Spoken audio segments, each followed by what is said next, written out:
I'm a 28-year-old woman who gave birth to my son, Kaison, 4 months ago. During my pregnancy, at 22 weeks, I was diagnosed with partial placenta previa. We hoped it would resolve, but by 28 weeks, it had progressed to complete placenta previa. This was devastating because I had envisioned a specific birth experience, but my doctor warned that a C-section was likely and monitored me closely. At 35 weeks, I experienced severe bleeding, leading to an emergency C-section. My son spent 2 weeks in the NICU before we could bring him home. 2 weeks ago, at a family gathering at my mother-in-law's house, I was nursing Kaison in the living room when he started fussing.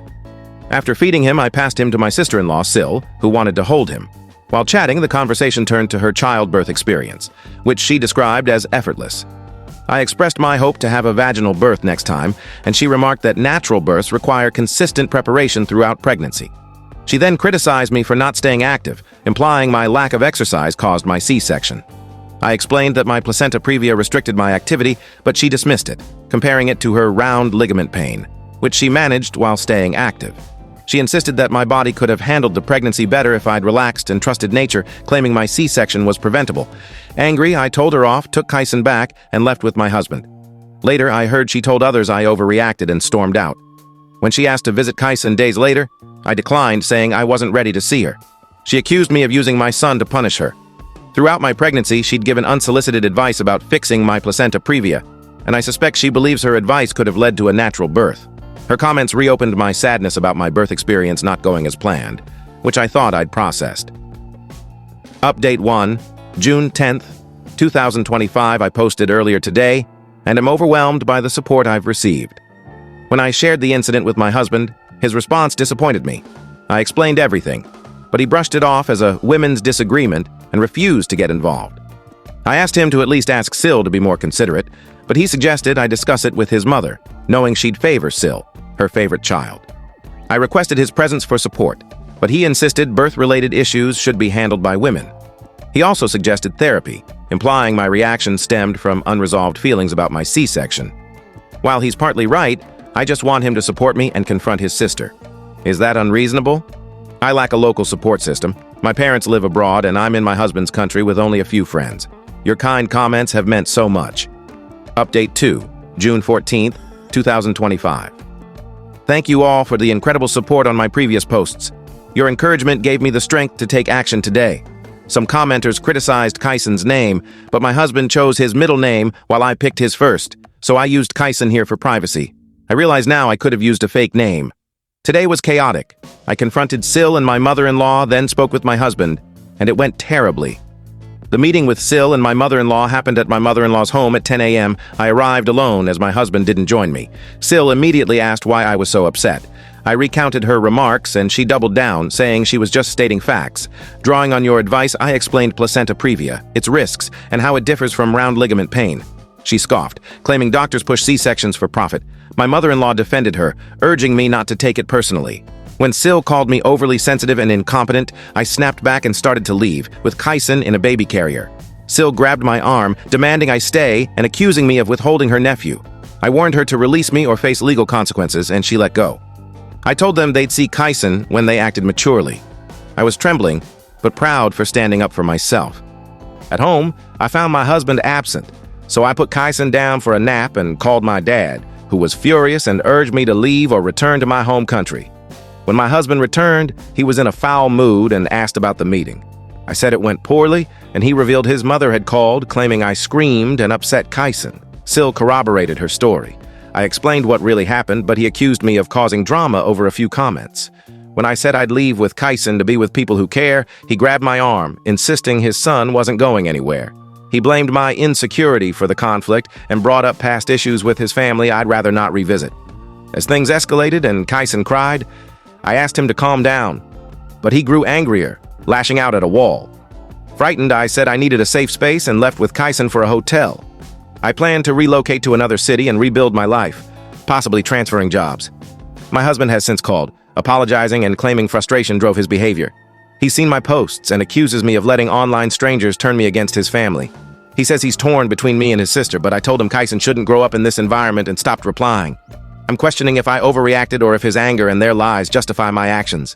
Kaison and I are safe, and I'm consulting a lawyer about next steps. Thank you for your support. It's been a lifeline. Comment from husband. Downvoted. I'm fed up. Every account I make gets deleted because no one wants my side. Your name. You're destroying our family over internet, strangers. You're fine with them insulting me. Unblock me. I deserve to see my son. Don't use my name publicly. You're happy now, safe, and seeking attention. You ignored my efforts during your pregnancy, and now you act like I'm absent. If I listed everything you and your mother did to me, this app wouldn't allow it. Just stop with that burn mark comment and remind your sister about it. I endured everything. Stop humiliating yourself. Response from original poster. I'm safe and at peace. Stop posting for sympathy. You were barely there during my pregnancy, and now you want Kyson. If I shared what you and your sister put me through, this platform wouldn't permit it. Tell Sil I still have that burn mark. I stayed through it all. Stop embarrassing yourself. Update 3, June 15th, 2025. Thank you for the support on my last post. It's been invaluable. I read most comments, even if I didn't reply, and your advice means everything. This is my final update for a while, likely until November or December. Happy belated Father's Day to all amazing dads, biological or otherwise. The police took my statement and documented my bruises, opening a case. They advised my husband and Sil to stay away. I'm pursuing a protection order to keep them from Kyson and me. Our marriage is over, but as a foreigner, I can't leave the country without my husband's consent for Kyson, which he won't give. I consulted a lawyer about domestic violence, custody, and travel laws. The legal process, including the protection order, could take weeks or months, especially if my husband contests custody or parental rights, which may require proving he's unfit or dangerous. Kyson also needs a passport, adding time. My parents and brothers arrived this week offering support. They want to confront my husband, but I've discouraged it. The stress has drastically reduced my milk supply, already low, and Kyson's fussiness isn't helping. I'm struggling to stay hydrated and rested. I've moved in with a friend and her husband, and yesterday focused on meeting the police and lawyer. It's overwhelming, but I'm taking it step by step. I may not reply to all comments, but I'm grateful for your guidance. Hopefully, my next update will be from my parents' home. Next story. My college ex stalked me for years until my friend intervened, but after my friend's death, the stalker returned. My husband dismissed my fears until we discovered a GPS tracker under my car. I'm a 32-year-old woman married to my 33-year-old husband. In college, at 24, I briefly dated a guy, let's call him Fred, for 2 months. His red flags prompted me to end things, and he seemed unbothered. Months later, I noticed Fred everywhere. My grocery store, nail salon, favorite restaurants. I dismissed it as coincidence until, a year after our breakup, he began messaging me, claiming he missed me. I blocked him, but he used new numbers and social media accounts, and I saw his car constantly. A restraining order wasn't granted due to lack of evidence. One night, Fred approached me in a parking lot, offering a ride. When I refused, he tried forcing me into his car. I fought back, escaped, and drove away. A temporary restraining order was issued, but it lapsed. Terrified, I deleted my social media. My close friend Pete threatened Fred, who then disappeared, allowing me to resume my life. Now married, my husband and I live in a nearby city and own a home. Last month, Pete died unexpectedly in his sleep, devastating me. Days later, Fred reappeared, texting me and showing up at my gym, grocery store, and park. He's been asking mutual friends about my life, and I'm terrified he never stopped watching me. I informed my husband, but he called me paranoid and suggested changing my routine, like switching gyms. He insists Fred is harmless, despite the parking lot incident, and has grown distant. I'm hesitant to tell friends, fearing they'll leak information, and I'm estranged from my family. I feel isolated and unsure. Should I relocate, confront Fred, or just alter my routine? Why must I upend my life after a decade of this? Update 1, May 23rd, 2025. For clarity, my friends don't engage with Fred and block him when he contacts them about me. Last night, I had a serious talk with my husband, reiterating my fear and his dismissive attitude. I expressed how his lack of support makes me question our marriage, asking if he'd care if I were harmed. He stayed silent, staring at the floor. After a tense pause, I began packing to leave. He broke down, apologized, and promised to act. He admitted he downplayed the situation to avoid alarming me, but realized it left me unsupported. Unbeknownst to me, he'd researched Fred's workplace, address, and family contacts to prepare for legal action. We're taking time off work to consult a lawyer, gather evidence, and seek therapy for our marital issues.